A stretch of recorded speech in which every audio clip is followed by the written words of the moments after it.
Hello everybody and welcome to another TBoD EXP with myself, the Quim Ninja, and the wonderful eremenko sat to my right as usual. Hello everyone. Today, the day of recording, I am a Jedi with a lisp. May the 4th be with you. And obviously on May the 4th there's nothing you can talk about except for Star Wars apparently, according to the internet, so that's exactly what we're going to do. We're going to kick off by talking about, well, we're going to give you some impressions about some Star Wars stuff that came out a couple of weeks ago. We're going to start with the Star Wars Force Awakens trailer. Yeah, so that happened. We've watched it, as has the world, as had 88 million people in the first 24 hours. Holy shit. Well, yeah, I know, pretty good stat that. I'm all about the stats. Quick fire stat. So yeah, first impressions, or second, third, fourth, fifth impressions. We've watched it a lot. Yeah, I've seen it a few times. What do you reckon of the trailer, eremenko? It's very pretty. It is. Give it that. It looks excellent. It's very exciting. But then, so were the new trilogy trailers. They were pretty damn exciting and pretty too. Aye, but come on, the guy who made Star Trek cool's behind this. You know what I mean? He did make Star Trek cool. Very cool. Yeah, no, I think... Not that it wasn't cool already, you know. I am a Trekkie, but still. It's really exciting. It looks great, you know. It's got so many of the classic things that you expect to see. You know, you've got X-Wings in there. You've got the down Star Destroyer. For me, that's probably the standout moment. That I saw it in the IMAX when I went to see Avengers 2 the other day, and it doesn't lose any of its impact. In fact, it gets even better. You know, seeing it on the big screen, that massive Star Destroyer in the middle of the desert is just like, whoa. First time I watched it was on my phone, and that got me then, so I can't even imagine what it's like on a 3-story screen. Yeah, it was pretty special. No, it looks cool. Looks like it's got some good new characters and stuff. And obviously, people who know the lore already know, well, whether it's canonical or not, because that's all been wiped now, hasn't it? But they'll know of these characters, you know, Luke's daughter, Luke's son, and that sort of carry on, that they've been quite prevalent in the extended universe over the years. Is that who it's going to be, or is it not going to be Han and Leia's kid, or Leia's kid, or something? Oh, possibly.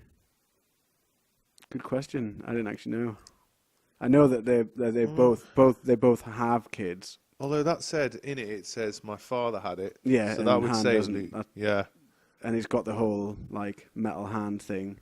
Yeah, that's true. We don't know who that's supposed to be. Is that supposed to be Luke? Is it the right hand? I'm pretty sure it's the right hand for it to be Luke. Okay. It's him. Yeah, that makes sense actually. Yeah, it says it's strong in the family. I mean, obviously we're giving broad strokes here. I mean, it's hard to work out what's going on because a lot happens there. But I mean, another moment for me was when they pick up the Vader mask. Yeah. And I've heard a lot of mutterings that the person who gets that is kind of like a Jedi artifact hunter, but that they may well be related to Vader in some way. So it could be Luke's kid going around and collecting these artifacts because they get the old lightsaber as well. From my incredibly limited knowledge of the extended universe, I believe, and if Quinbot was here, he'd probably correct me, but I believe that Luke's son turns to the dark side. Right, okay. And his daughter doesn't. She becomes a Jedi. Right. And that scene is so do you think they're picking up his from saber, there? I think. Well, possibly. I mean, I don't know. Like, obviously, as we've had revealed to us not long ago, all of the extended universe stuff has been dismissed as non-canonical now, so they could take it anywhere they want, basically. And we just have to enjoy the ride, and hopefully it'll be a ride worth enjoying this time out. And I'm pretty sure it will be. Like, they're not going to make the same mistakes again. Yeah, I mean, that's the thing. I mean, Disney's got control of it now, and they've put J.J. Abrams, who's a massive self-professed fan of Star Wars, in charge of it. You know, the people working on this seem like they care about the project, and you'd want to make sure that, if you're in charge of Star Wars, you want to make sure you don't fuck up. Like, I don't know, I don't think they will. Like, if you think about Disney, like, they take such good care of all of their properties. If you think, all of the Marvel stuff that they're kind of, that stuff's insane. Yeah. And I think that they can do that with Star Wars, which is an even, dare I say, it is a bigger franchise than Marvel.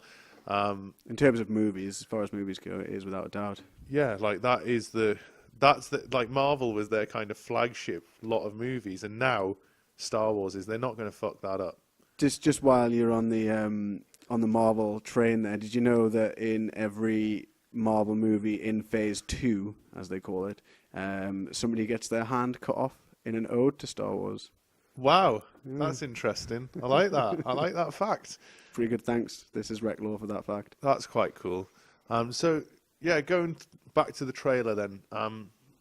One thing that I kind of gleaned from the trailer, obviously you've got Oscar Isaac, the stormtrooper. Yeah. The guy who takes his helmet off and he seems to end up on a desert planet, which isn't...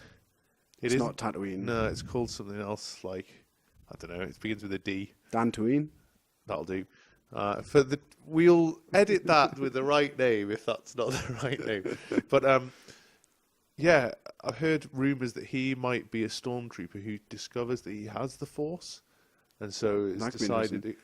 See, I wondered about this because watching the trailer. Sorry to interrupt you there, but watching the trailer, I saw him and I saw him obviously take off the stormtrooper helmet, and I was like, okay, this must be like a scene where he's disguised as a stormtrooper because all the stormtroopers are the same guy. And it's that Kiwi fella who is Boba Fett. Jango Fett. Jango. Yeah. It's not Jango, is it? Is it Jango? It might be Jango Fett. I think it is, but not with the silent D. Not like Jamie Foxx in that Tarantino Yeah, so movie. if he's a stormtrooper, there must be a new breed of stormtroopers. Not all the stormtroopers him as well. But he learns he has the Force. I don't know. Yeah.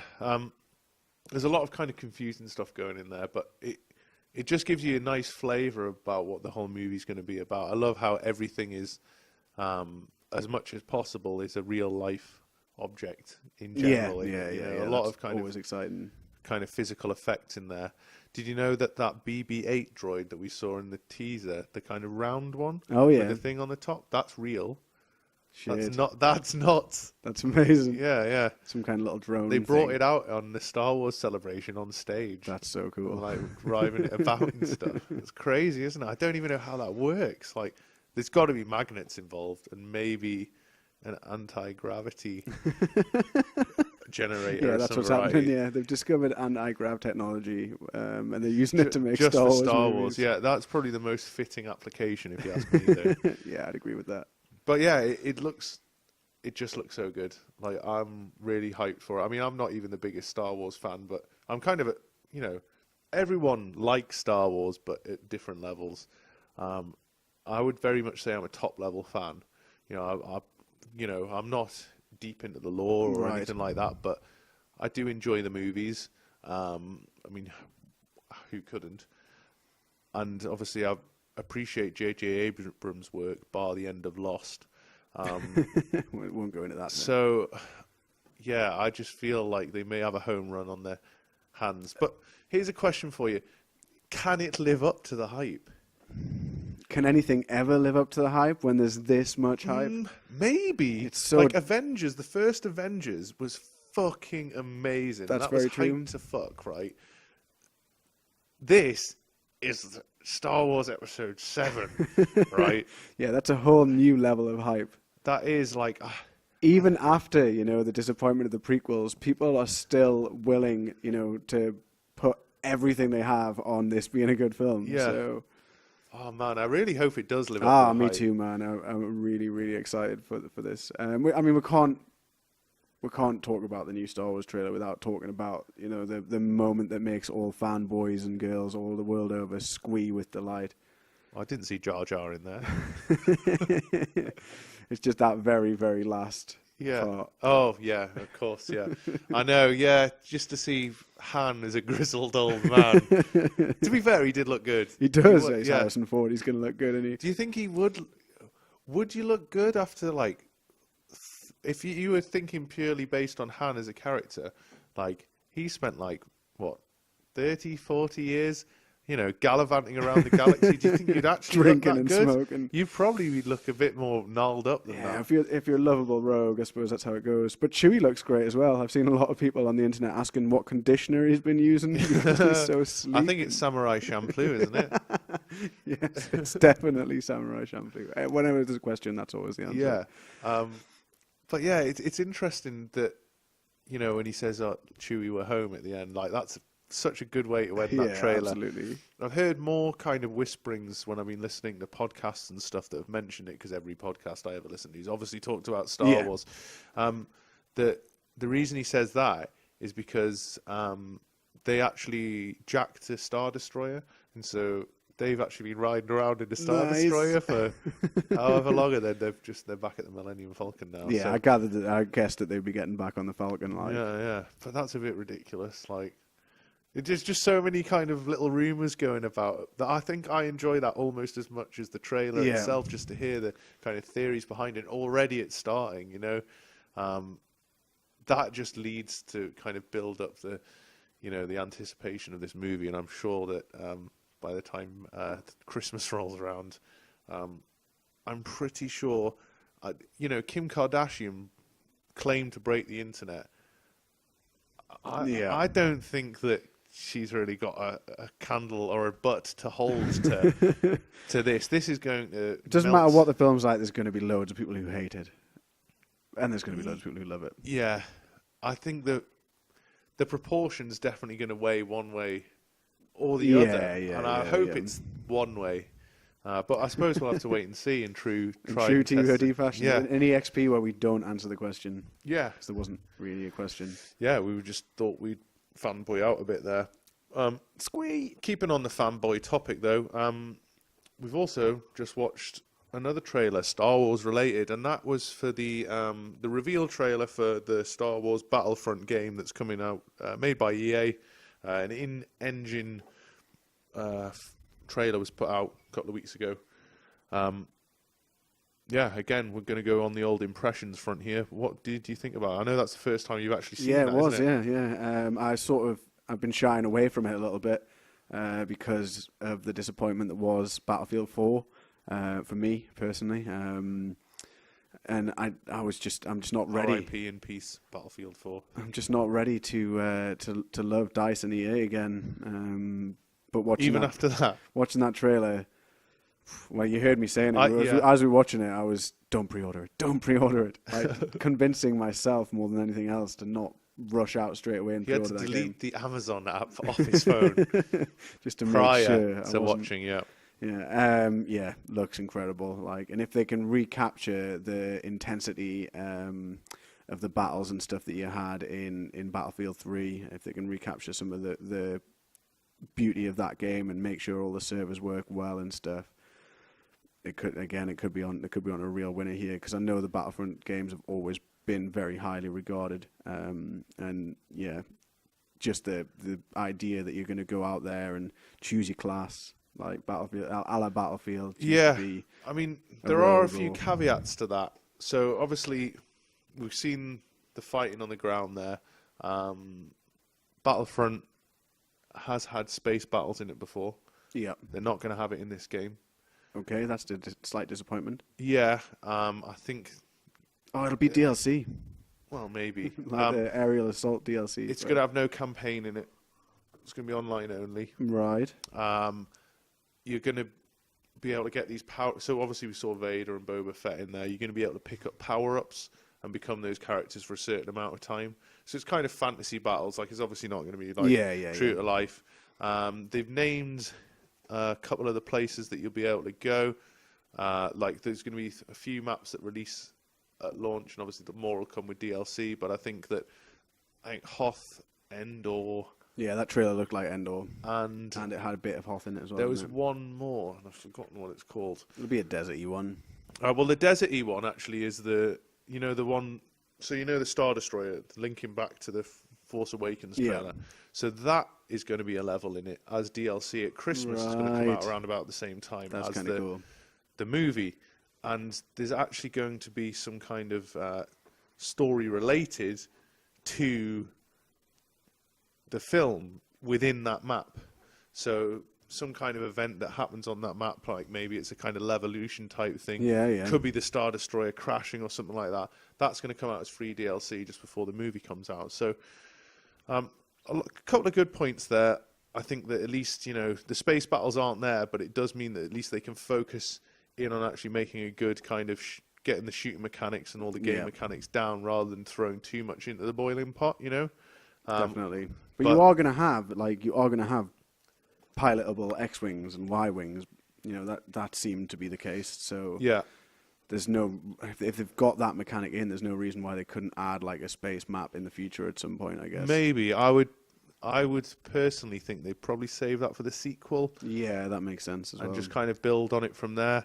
Like, from what I've heard on the internet, it's mixed feelings. I mean, as I say, I think that it could be good to kind of nail down the core mechanics, similar to a kind of Titanfall, where, it was very kind of, the game itself was bare bones, but the mechanics themselves were solid. Spot on.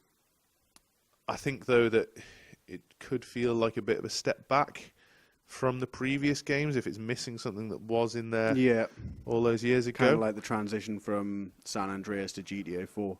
Yeah, where suddenly you don't have to eat burgers every... Don't go to the gym. Yeah, exactly. You can't fly planes and all that kind of carry on. Yeah. Be interesting to see how it pans out, though. I mean, what did you think? Obviously, it was in-engine, so, that is not really a representation of gameplay. That's kind of the new... not gameplay footage, isn't it? Really, in engine. So, but I have heard from people who've actually played the game. So, from journalists who've played the game, they said that it doesn't look quite like that, but it is close to that.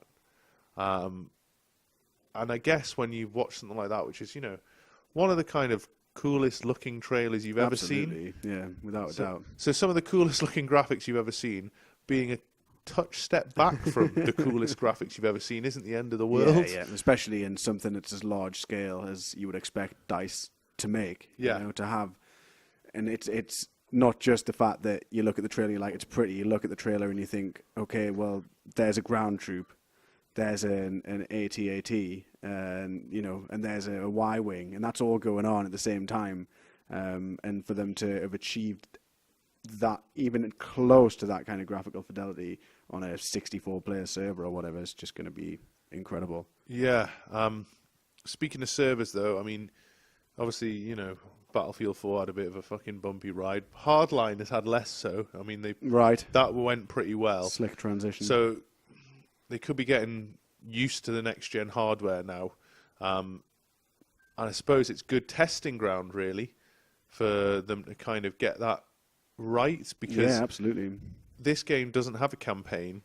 It is all multiplayer all the time, and more people are going to buy that game than a Battlefield game, I reckon. So they're really going to get tested, the old server ways. I just hope and pray that nothing goes wrong with that, because I'm going to wait. That'd be a damn shame. I'm going to wait until at least a day after launch before I buy that. Well, there's that whole theory about getting... So it's called buying the day 6 edition. So that's when you buy it on the 6th day, when actually they've sorted out the bugs or the shite. Yeah, I think that might be the way I go with it. I don't know. It depends if they give me some kind of cool skin or not. I'm not one for pre-ordering nowadays, but I've stopped playing shooters pretty much. But this might be enough to kind of towards the end of the year just pick up a Christmas shooter. It's a little bit different, isn't it? It's not going to be your standard FPS. It's like insofar as Titanfall was a shooter with a twist. It's like that. Yeah, I think I'm just looking forward to shooting people and no blood coming out and just sparks flying, which is actually what happens. Pew, pew. Yeah. I think that's probably my highlight of the trailer. Yeah. And I guess with that, we'll wrap up our Star Wars special EXP. Let us know what you think about Star Wars. I know it's probably going to be overwhelmingly positive kind of fanboying praise, but that's okay. You can tweet us at TBoD or Die. Leave us a comment in the video below. And as they say on Star Wars, Nanu Nanu. Live long and prosper. That's right. Right? Yeah, it's right.